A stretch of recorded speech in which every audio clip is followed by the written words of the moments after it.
झरने वाले जंगल का राजा मिठू तोता था। वो बहुत डरपोक राजा था। मिठू राजा का सैनिक उल्लू उसके पास आता है। राजा जी, काली पहाड़ी पर रहने वाली चील ने संकेत भेजा है। इसमें लिखा है कि उसने अपनी कोई फौज तैयार कर ली है और वो जंग करना चाहती है। ये सुनते ही मिठू राजा तो बहुत डर जाता है कि हाँ, लेकिन हमें नहीं करनी कोई जंग, हमें अमन चाहिए। जाकर कह दो उस चील से। मिठू जी, ये आप कैसी बातें कर रहे हैं? आप राजा हैं इस जंगल के। अगर आप ही इस तरह उन दुष्ट चीलों से डरेंगे तो भला कैसे चलेगा। रात हो जाती है। मिठू राजा और उसकी पत्नी अपने कमरे में थे और मिठू राजा एक गठरी में अपना सामान बांध रहा था। बस हरियाली जी, अब मैं और नहीं बन सकता राजा। मुझसे नहीं संभाली जाती ये जिम्मेदारी। मैं महल छोड़कर दूर जा रहा हूँ। आप किसी को बताना मत कि मैं भाग गया हूँ। मैं ना भी बताऊंगी, फिर भी सुबह होते ही जंगल के सब पक्षियों को पता चल जाएगा कि आप भाग गए हैं। हरियाली, अगर हमने चीलों से जंग की तो हमारा मरना तय है। मैं अभी जीना चाहता हूँ, मैं मरना नहीं चाहता। अगर आप चले जाएंगे तो उन चीलों को और ज्यादा हिम्मत मिलेगी। प्लीज, हम मिलकर कुछ हल निकालते हैं, लेकिन आप इस तरह पीठ दिखाकर भागे मत। लेकिन मिठू राजा कुछ नहीं सुनता। वो चेहरे पर नकाब करता है और अपनी शाही सवारी में बैठकर सागर वाले जंगल की तरफ निकल जाता है। और रानी हरियाली तोती रोने लग जाती है। सुबह हो जाती है। पूरे जंगल में राजा के गायब होने की खबर फैल गई थी। सुंदरियों, कुछ भी हो जाए, लेकिन ये खबर काली पहाड़ी में रहने वाली चील तक हरगिज नहीं जानी चाहिए। सब सैनिक हाँ में सर हिलाते हैं। मिठू राजा भी सागर वाले जंगल में पहुंच चुका था। वो नदी के पास बैठा था। मुझे नहीं पता कि मैंने जो किया है वो सही है या गलत, लेकिन मुझे अपनी जान प्यारी है। मैं अपना ये ताज और शाही सवारी यहीं छोड़ देता हूँ। इस जंगल में मैं बिल्कुल नई पहचान के साथ रहूंगा। मिठू तोता गठरी उठाता है और आगे बढ़ता है। उधर एक सैनिक उल्लू चील के साथ मिला हुआ था। वो चील के पास पहुंच जाता है। उल्लू जोर जोर से हंस रहा था। चील, तुम मेरी बात का विश्वास नहीं करोगी। कल जब मैंने राजा जी को जंग की खबर सुनाई तो उसकी शक्ल देखने वाली थी और तुम्हें पता है, वो रात को ही भाग गया। हमारा ये प्लान काम कर गया। अब उस महल पर मैं राज करूंगी। लेकिन चील, मैंने तो कल कहा था कि तुमने अपनी कोई फौज तैयार कर ली है, लेकिन तुम दो चीलें मिलकर क्या बिगाड़ लोगी उन सब का। अब कोई राजा नहीं है उस महल का, और जब राजा ही भाग गया तो जनता क्या जंग करेगी मुझसे। वो तीनों हंसने लग जाते हैं। मिठू राजा कुछ आगे बढ़ता है तो एक पेड़ पर उसे लाल तोता मिलता है। अरे वाह, तुम कितने सुंदर हो और तुम्हारी चोंच भी कितनी मोटी ताजी है। मेरी तो हालत ही खराब हुई पड़ी है। हाँ, वो मैं ऐसा ही हूँ। मुझे तो बिल्कुल नहीं पता था कि हमारी जाति का कोई तोता इतना सुंदर भी हो सकता है। वो मेरा नाम मिठू है और तुम्हारा नाम क्या है? मेरा नाम लाल तोता है और इस जंगल के बारे में मुझे सब पता है। हर पक्षी को मैं बहुत अच्छे से जानता हूँ। तुम मेरे दोस्त बन जाओ, हम मिलकर इस जंगल में रहेंगे। मुझे भी कोई दोस्त चाहिए था। मुझे कोई समस्या नहीं है लाल तोते, आज से हम दोस्त हैं। ऐसे मिठू तोते और लाल तोते की दोस्ती हो जाती है। उधर चील महल में पहुंच जाती है। एक साथ दो चीलों को देखकर वो सब डर जाते हैं। सैनिकों, हमला करो इन चीलों पर। लेकिन डर के मारे कोई सैनिक आगे नहीं बढ़ता। तोती, इस शाही कुर्सी पर अब हमारा हक है। उतरो इस कुर्सी से। तुम सब हमारा कुछ नहीं बिगाड़ सकते। हरियाली तोती कुर्सी से उतर जाती है और एक चील एक कुर्सी पर बैठ जाती है और दूसरी दूसरी कुर्सी पर। मिठू राजा का ताज चील अपने सर पर रख लेती है। आज से जैसा हम चाहेंगे वैसा होगा। गद्दार उल्लू जल्दी से बोलता है। जैसा आपका आदेश रानी जी। हरियाली तोती की आंखों में आंसू आ जाते हैं। जिस महल का राजा ही भाग गया हो, अब उस महल में कुछ भी हो सकता था। दोनों तोते भोजन की तलाश में निकले हुए थे। एक पेड़ पर 2 आम लगे थे। एक आम मिठू तोता तोड़ लेता है और दूसरा आम लाल तोता। वो दोनों आम लेकर उड़ने ही लगते हैं कि वहाँ काले कौवे आ जाते हैं। लाल तोता मिठू तोते के कान में कहता है, ये दोनों बहुत चालाक हैं। ये पक्षियों का भोजन छीन लेते हैं। कालू देखो तो आज लाल तोते के साथ कितना मोटा ताजा तोता है। चलो तुम दोनों अब अपना आम हम दोनों को दे दो और भागो यहाँ से। मिठू तो आसानी से ही अपना आम कौवों के आगे कर देता है। तुम दोनों भागो यहाँ से, मैं नहीं दूंगा तुम दोनों को अपना आम। चलो भागो यहाँ से। तू देता है आम या बताऊं मैं तुझे? तुम दोनों चाहते हो या मैं बुलाऊं रानू चिड़िया को? रानू चिड़िया का नाम सुनते ही दोनों कौवे वो एक आम उठाते हैं और भाग जाते हैं। लाल तोते, ये रानू चिड़िया कौन है? और उसका नाम सुनते ही दोनों कौवे भाग गए। हमारे जंगल की हीरो है रानू चिड़िया। वो किसी से नहीं डरती, बल्कि अच्छे अच्छों को सबक सिखा देती है। क्या चील को भी सबक सिखा सकती है वो? कितनी ही बार रानू चिड़िया ने हमारे जंगल से चीलों को भगाया है। इसीलिए तो हमारे जंगल में इतनी शांति है। बस ये 2 काले कौवे हैं, लेकिन डरते ये भी बहुत है रानू चिड़िया से। लाल तोते मेरे यार, मुझे भी रानू चिड़िया की मदद चाहिए। मुझे रानू चिड़िया के पास ले चलो। फिर लाल तोता आगे आगे उड़ता है और मिठू तोता उसके पीछे पीछे और दोनों रानू चिड़िया के घर पहुंच जाते हैं। चिड़िया, मैं सागर वाले जंगल में नया हूँ। मैं झरने वाले जंगल से भागकर यहाँ आया हूँ। लेकिन आप अपने जंगल से भागे क्यों? दरअसल बात यह है कि फिर मिठू राजा अपनी सारी कहानी रानू चिड़िया को बता देता है। आप झरने वाले जंगल के राजा हैं और इस तरह चीलों से डरकर भाग आए। मुझे अपनी गलती का एहसास है, लेकिन प्लीज अब मेरी मदद करो।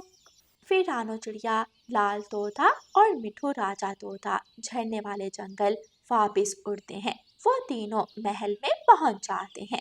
मिठू राजा की पत्नी हरियाली झाड़ू लगा रही थी। दोनों चीलें मजे से मीठे फल खा रही थी और उल्लू उन चीलों को हवा दे रहा था। चील रानी, वो देखे मिठू राजा कई पक्षियों को अपने साथ लाया है। आप आगे मिठू जी। क्यों चील, पहचाना मुझे? रानू चिड़िया को देखकर तो चील के रंग ही उड़ जाते हैं। चिड़िया, तुम यहाँ? दोनों चीलें जल्दी से कुर्सी से उतर जाती हैं। हमें माफ कर दो तुम सब।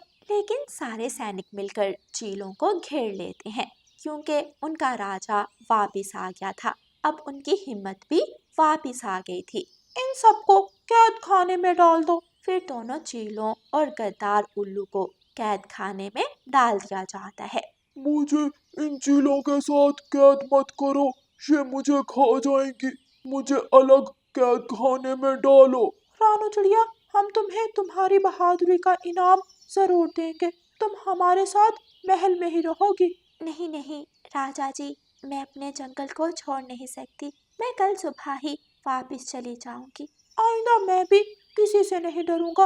मैं हर मुश्किल समय का बहादुरी से सामना करूंगा।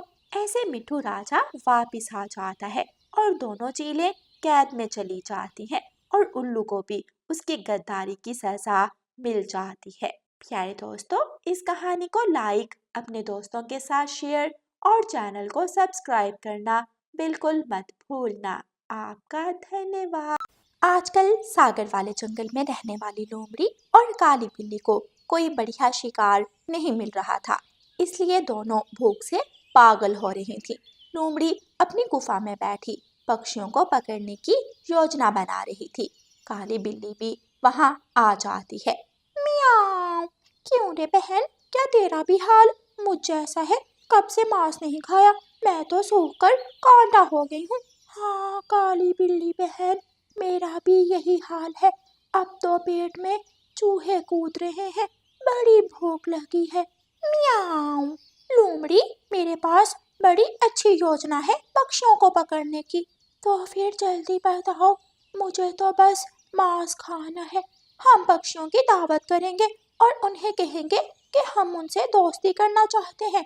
जैसे ही पक्षी दावत खाने हमारे पास आएंगे, उन पर झपट पड़ेंगे और अपनी भूख मिटा लेंगे। मियाओ।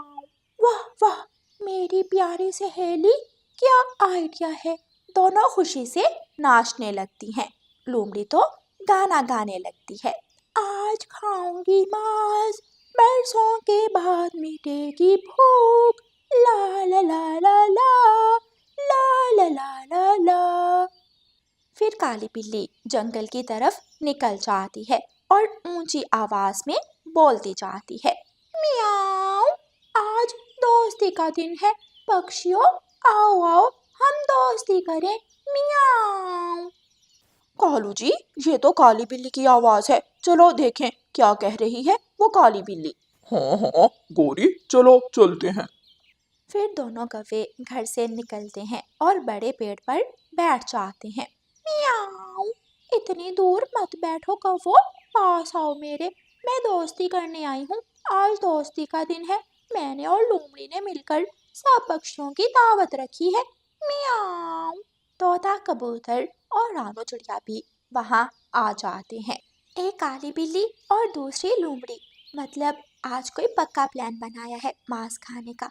लेकिन हम पक्षी इतने पागल नहीं हैं। समझी बिल्ली मौसी, मेरी दोस्त लोमड़ी मंडी गई है भोजन बनाने का सारा सामान खरीदने।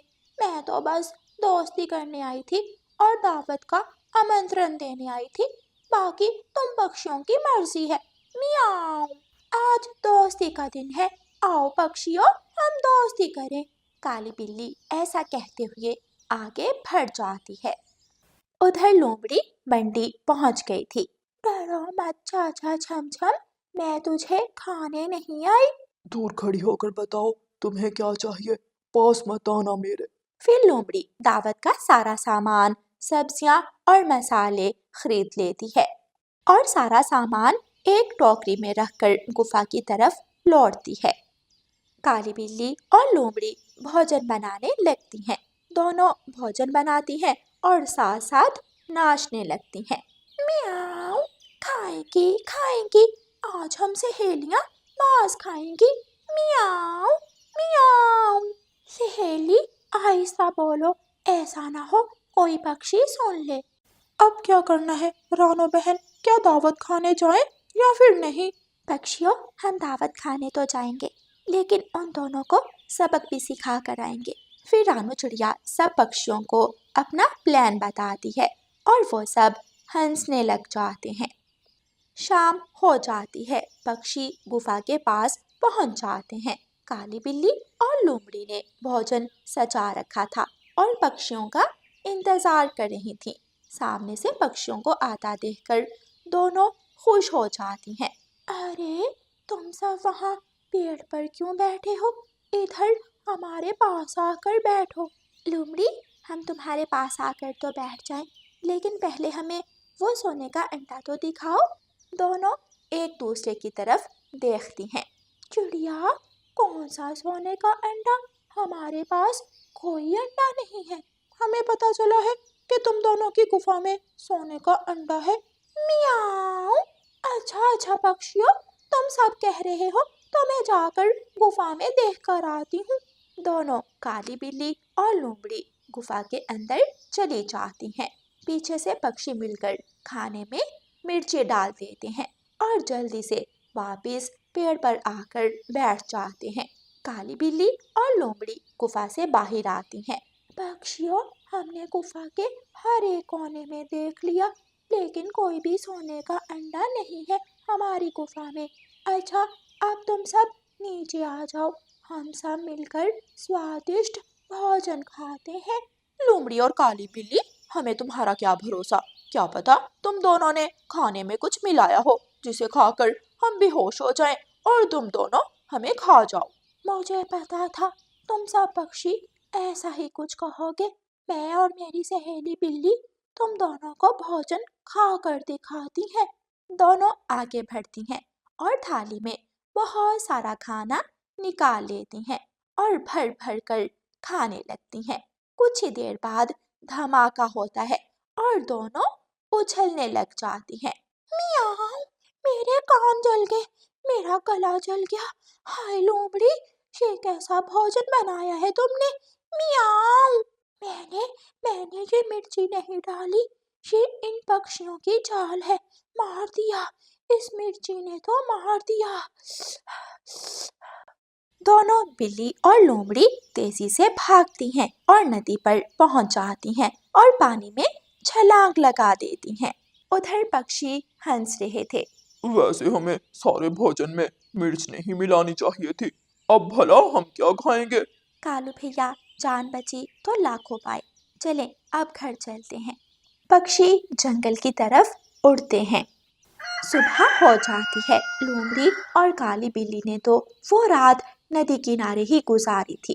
काली बिल्ली सहेली, अब तो मैं उन पक्षियों को नहीं छोड़ूंगी, खा कर रहूंगी उनको। फिर लोमड़ी काली बिल्ली के कान में कुछ कहती है और दोनों हंसने लग जाती हैं। फिर काली बिल्ली लोमड़ी के माथे पर गीला कपड़ा रखती है और उसे एक चारपाई पर लिटा देती है। हाय, मेरी सहेली, पक्षियों ने मेरी सहेली को मार दिया। सब पक्षी काली बिल्ली की रोने की आवाज सुनकर वहां जमा हो जाते हैं। काली बिल्ली बहन, क्या हुआ तुम्हारी सहेली को? मियाओ, कल की लाल मिर्ची ने मेरी सहेली के दिमाग पर असर कर दिया है। लगता है मेरी सहेली लोमड़ी का आखिरी समय आ गया है। मियाओ। कहीं तुम दोनों फिर से कोई नाटक तो नहीं कर रही? तोते भैया, वैसे सच भी हो सकता है। पक्षियों, मेरी सहेली की आखिरी इच्छा है, वो आसमान में उड़ना चाहती है। इतनी भारी लोमड़ी को हम अपनी पीठ पर नहीं उठा सकते। ऐसा करो, इसे एक टोकरी में रख दो। फिर एक बड़ी टोकरी में लोमड़ी को डाल दिया जाता है और एक तरफ से रानो चिड़िया और दूसरी तरफ से तोता डंडा डालकर लोमड़ी को उठा लेते हैं। बेवकूफ पक्षी, आखिर मेरी जाल में फंस ही गए। लोमड़ी तोते की तरफ झिपटा मारती है और उसे पकड़ने की कोशिश करती है, लेकिन तभी रानो चिड़िया और तोते को लोमड़ी की चाल समझ में आ जाती है और दोनों डंडे को छोड़ देते हैं। लोमड़ी सीधी जाकर कांटों वाली झाड़ियों में गिर जाती है। मार दिया, एक बार फिर पक्षियों ने मार दिया। लोमड़ी रोने लग जाती है। उधर काली बिल्ली, जो मुंह खोलकर खड़ी थी कि शायद उसके मुंह में भी मांस का कोई टुकड़ा आ गिरे, लोमड़ी की हालत देखकर डर जाती है और गुफा की तरफ भाग जाती है। पक्षी हंसने लग जाते हैं। प्यारे दोस्तों, इस कहानी को लाइक, अपने दोस्तों के साथ शेयर और चैनल को सब्सक्राइब करना बिल्कुल मत भूलना। आपका धन्यवाद।